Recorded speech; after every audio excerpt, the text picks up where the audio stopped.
पंजाब की वज़ीर इत्तलात अज़मा बुखारी ने बताया है कि पंजाब काबीना ने टीएलपी पर पाबंदी की समरी वफाकी काबीना को इरसाल कर दी है।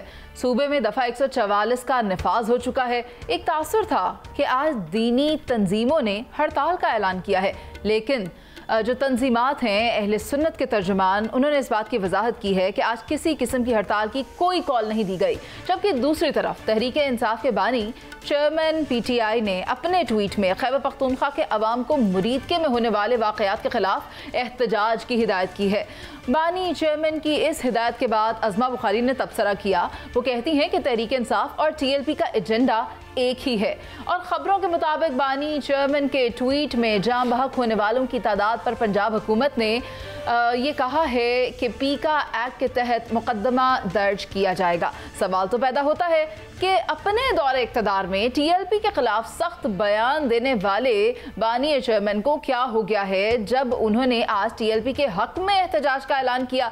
इस पर कई सवालात पैदा होते हैं। प्रोग्राम में मुझे इस मामले पर ज्वाइन कर रहे हैं अली बलोच, रहनुमा है नून लीग के, और साथ ही साथ शौकत बसरा साहब, रहनुमा पाकिस्तान तहरीक इंसाफ, भी मुझे प्रोग्राम में ज्वाइन करें। जबकि गुफ्तगू का आगाज़ में अली गौहर बलोच साहब से करना चाहूँगी। आप मुझे बताएं सर, आपको क्या लगता है तहरीक इंसाफ TLP की हिमायत में क्यों खड़ी हो गई है, जबकि माजी में आपने देखा कि उस वक्त जब वज़ीर इत्तलात फवाद चौधरी थे तब वो खुद बहुत ज़्यादा TLP मुखालिफ बयानात देते रहे, और आज जब TLP ये कार्रवाइयाँ करती सड़कों पर दिखाई देती है तो उसके हक में बयान आ रहा है जो पाकिस्तान तहरीक इंसाफ के चेयरमैन है उनकी जानिब से। बिस्मिल्लाहिर्रहमानिर्रहीम। देखिए, ये सवाल तो एक्चुअली उनसे बनता है जिन्होंने ट्वीट की और जिन्होंने उनके हक में बयान दिए। वाकई ये चीज़ें सारी बड़ी मजाका खेल है, लेकिन यहाँ पर काबिल ज़िक्र बात ये है कि असल में इनके मिजाज मुख्तलिफ चीज़ों में मिलते नहीं हैं। मसलन ये जिस तरह से बरसरे इक़्तिदार आए, ये एक्चुअली इक़्तिदार में ही वोट चोरी करके आए और बैसाखियों के ज़रिए इक़्तिदार में आए और अवाम का वोट चुरा कर उस वक्त इन्होंने पंजाब का मैंडेट चुरा कर पंजाब में और मरकज़ की हुकूमत पर ये काबिज़ हुए थे। और उस दौर में आपको याद होगा कि इन्होंने TLP के लोगों के ऊपर सीधी गोलियाँ बरसाई थीं। इन्हीं के वज़ीर थे फवाद चौधरी साहब, जिन्होंने उस पर पाबंदी लगाई और इल्ज़ाम भी लगाया था कि ये बाहर के जो ममालिक हैं वो उनसे ये मतलब है कि खुफिया इनको पैसा आता है और ये पाकिस्तान की दुश्मन ताकतों के साथ मिले हुए हैं। तो आज इनकी मोहब्बत जाग पड़ी है। बानी PTI खुद, हत्ता कि आप देख लें कि वो खुद इनके खिलाफ बयानात देते थे और उनके दौरे हुकूमत में सब कुछ हुआ था। लेकिन असल मसला ये है कि इस वक्त जो हमारी हुकूमत है उन्होंने जिस तरह से हमारे मुल्क के अंदर दहशत गर्दी होती है, जिस तरह से हमारे मुल्क के अंदर एक बदमाशी वाला जो कल्चर है, जो 9 मई के वाक़यात करते हैं, जो पाकिस्तान की तनसीबात के ऊपर हमला आवर होते हैं और चंद जत्थे पूरे पाकिस्तान के निज़ाम को हाईजैक करने की कोशिश करते हैं, वो मेरा ख्याल है कि हुकूमत और रियासत ने फैसला किया है कि इन जत्थों से ब्लैकमेल नहीं होना और पाकिस्तान का तहफ़्फ़ुज़ करना ये हुकूमत का फ़र्ज़ अव्वलीन है। लिहाजा ये तो अभी बेचारे वो भुगत रहे हैं ना, मतलब है जिस तरह से इन्होंने ख़वातीन के ज़रिए एक नेक्सस बनाया था, करप्शन का पंजाब के अंदर बनाया था, फिर जिस तरह से इन्होंने वोट चोरी किए, जिस तरह से आपको याद होगा कि उस वक्त मुल्तान से जो इनके PTI के टिकट पे हाशमी साहब MNA भी बने, फिर उन्होंने रिज़ाइन भी दिया। उन्होंने सारी चीज़ों में इनको एक्सपोज किया था कि ये किन बैसाखियों के ज़रिए इक़्तिदार में आए थे, और बुरी ज़ुबान इस्तेमाल करना, टॉक शोज़ में गालियाँ देना, पब्लिक के अंदर गालियाँ देना और मुल्क को हाईजैक करना, तो ये पाकिस्तान इन चीज़ों का मुतहम्मिल नहीं हो सकता। ये अपने किए हुए जो इनके करतूत हैं उनको भुगत रहे हैं असल में, और ये भुगते रहेंगे। और मैं समझता हूँ कि आने वाला वक्त जिस तरह से इन्होंने, अभी आपको याद है कि वो तोशाखाना 2 का भी फैसला आने वाला है, और इनकी करप्शन जो है, जो कि इन्होंने अपने फैमिली मेम्बर्स के ज़रिए और बाकी दीगर लोगों के ज़रिए की है, तो वो आहिस्ता आहिस्ता उनमें चीज़ों में एक्सपोज तो हो ही चुके हैं। अब तो वो अपने मंतकी अंजाम तक पहुंच रहे हैं। मुझे बताएं कि सबसे पहले तो उनको ट्वीट करनी चाहिए थी कि मैंने जो TLP पर पाबंदी लगाई थी, मैंने जो इन पर गोलियां बरसाई थी, उसकी माफ़ी मांगता हूँ, अपनी तो माफ़ी मांगता ना।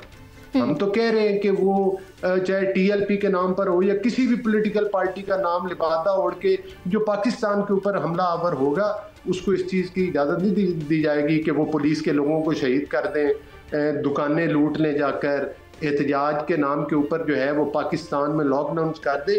इन चीज़ों की हरगिज़ तौर पर ना कोई पंजाब हुकूमत और बल्कि कोई सूबा भी जो है वो इस चीज़ की इजाज़त नहीं दे सकता। ये इजाज़त तो किसी जमात को भी नहीं दी जा सकती। कलामी की माजरत। अली गौहर साहब, हमारे साथ शौकत बसरा साहब भी मौजूद है और उन्हें भी शामिल गुफ्तगू करना है। बसरा साहब, आप मुझे बताएं कि एक ट्वीट किया जाता है खान साहब की जानिब से और मरियम नवाज साहिबा कहती हैं पीका एक्ट के तहत कार्रवाई होगी अगर एहतजाज किया जाता है पाकिस्तान तहरीक इंसाफ की भी जानिब से। और मुझे ये भी बताइएगा कि एक मजहबी जमात के ऊपर इस तरह से पाबंदी लगाने का जो कहा जा रहा है, आप समझते हैं कि ये जमहूरी अमल होगा? दोनों मामलात आपके सामने, पीका एक्ट वाली बात भी और तंजीम पर पाबंदी, दोनों पर मुझे मेरी रहनुमाई फरमाइएगा। देखें, पहली बात तो ये है कि हमारे TLP से 100 इख्तलाफात हो सकते हैं और यकीनी तौर पे हैं भी। अच्छा, जहाँ तक आपने कहा वज़ीर-ए-आज़म इमरान खान का जो मौक़िफ़ है वो मैं आपको थोड़ा सा पढ़ देता हूँ ताकि आपको और सुनने वालों के पास जाना चाहिए कि उन्होंने क्या कहा है। उनका मौक़िफ़ बड़ा क्लियर है। नमाज जुमा के बाद खैबर पख्तूनख्वा में हमारे तमाम कारकुनान और अवाम निकले और जुडिशल कमीशन का मुतालबा करें। ये है वज़ीर-ए-आज़म इमरान खान का और तहरीक इंसाफ का मुतालबा। सर, आज एक इंतहाई अहम इजलास होता है और वज़ीर-ए-आज़म की सरबराही में होता है। तमाम वज़राए आला उसमें शिरकत करते हैं, यहाँ तक कि आज़ाद कश्मीर के वज़ीर-ए-आज़म भी मौजूद होते हैं और उसका मकसद ये होता है कि किस तरह से अमन बर्पा किया जाएगा अफगानिस्तान और पाकिस्तान वाले मामले पर। सब आकर बैठते हैं मगर सोहेल आफरीदी साहब नहीं आते। एजेंडा क्या है, कॉज क्या है? वो जो आपने मुझे अभी बताया कि जुमे के बाद इकट्ठे होना है और स्ट्रेटजी बनानी है, मुझे सिर्फ एजेंडा बता दें। एजेंडा पाकिस्तान है या कुछ और है? बहुत अच्छा सवाल है। पाकिस्तान से ऊपर कुछ भी नहीं है। आप मुझे बताइए कि यही वजीर आला सोहेल अफरीदी, जब हम इनको वजीर आला बनाना चाह रहे थे, क्या क्या ये अता तारड़ हो, राना सनाउल्लाह हो, परवेज रशीद हो, किस तरह धमकाया गया? हम देख लेंगे, हम बिल्कुल नहीं बनने देंगे। भाई, आप होते कौन हैं? आपके घर वाले साथ नहीं है। ये बलोच साहब मेरे भाई हैं बेचारे, मुझे तरस आता है इन लोगों पे कि नवाज शरीफ जिसके नाम पे सियासत करते हैं वो बेचारा अपना इलेक्शन हार गया और ये हमें जहां एब्सोल्यूट मेजॉरिटी है कहते हैं आपका वजीर आला नहीं बनने देंगे। जब हमने उसकी कार्रवाई शुरू की, फिर आपने देखा कि तरह तरह के इल्जामात लगाए गए, हमारे MPs को धमकाया गया, डराया गया, खरीदने की कोशिश की गई। जब वही बात नहीं बनी, अदालतों में रुकावटें पैदा की गई और फिर एक अब सोहेल अफरीदी आप वो वजीर आला हैं इस खैबर पख्तूनख्वा में। बिल्कुल आपने कहा कि लॉ एंड ऑर्डर की क्या सिचुएशन है। क्या एक खैबर पख्तूनख्वा का वजीर आला अपने बानी चेयरमैन, अपने लीडर को नहीं मिल सकता, जिनसे ये पूछना है कि आगे स्ट्रेटेजी किस तरह चलानी है, आगे हमने कैबिनेट क्या बनानी है? तो मुझे बताइए, इसी शहबाज शरीफ को जो फार्म 47 का वजीर आजम है, पहले हमें धमकियां देते रहे, बाद में इन्होंने फोन किया सोहेल साहब को, हम आपको मुबारक देते हैं। तो सोहेल भाई ने कहा बहुत मेहरबानी, लेकिन आप एक काम कीजिए, मेरे वजीर आजम और मेरे लीडर से मुलाकात करवा दीजिए। तो शहबाज शरीफ ने कहा मैं पूछ के बताता हूँ।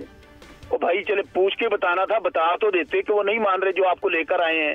ठीक है शौकत बसरा साहब, लेकिन मेरे पास आपका पॉइंट आ गया, लेकिन मुझे अफसोस इस बात पर है कि सोहेल साहब को आज वो जो मुल्की मामले को लेकर एक मीटिंग हुई थी उसमें शिरकत तो करनी चाहिए थी ना। सर, वो शहजाद हुसैन भट्ट साहब भी हैं, उनको भी शामिल गुफ्तगू करना है। भट्ट साहब बुरा ना मान जाएं ताखीर से अगर मैं उनकी जानिब सवाल लेकर जाऊं। भट्ट साहब, आप मुझे बताएं, लाहौर की सूरत हाल पर बारीकी से आप नजर रखे हुए हैं, क्या करने जा रही है पंजाब हुकूमत इन मुजाहिरीन के खिलाफ? नहीं मुनीज़े, बुरा बिल्कुल नहीं मनाना और बसरा साहब की गुफ्तगू आवाम तक पहुँचानी है जिन्होंने वज़ीर आज़म इमरान खान का कह दिया, हालांकि वो पढ़े लिखे आदमी हैं। साबिक वज़ीर आज़म का लफ्ज़ होता है, वज़ीर आज़म का लफ्ज़ नहीं होता। लेकिन आपने जो बात की है पंजाब हुकूमत की, पहले मैं इस पर अगर आप इजाजत दें तो जवाब दे दूं। ये जो पंजाब, आता हूं शौकत बसरा भाई, आपकी तरफ आ रहा हूं, लेकिन 4 लाइनें मेरी भी तो ले ले, मैंने आपकी 40 लाइनें ली हैं।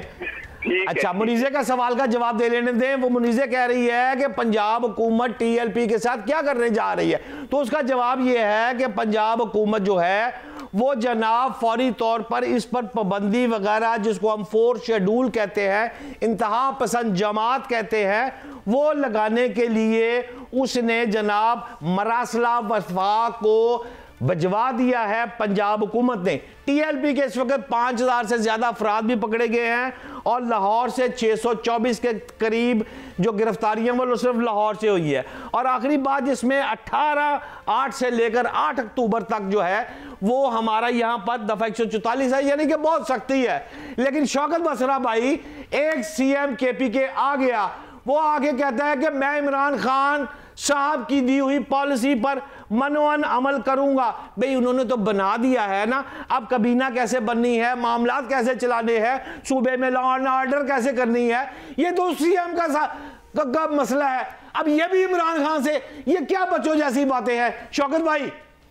भट्ट साहब बहुत अच्छा सवाल है आपका। भट्ट साहब देखें कि सुहेल अफरीदी, वो शौकत बसरा हो, सुहेल अफरीदी हो, हम कौंसलर मुंतखब ना होते अगर इमरान खान का टिकट हमारे पास ना होता।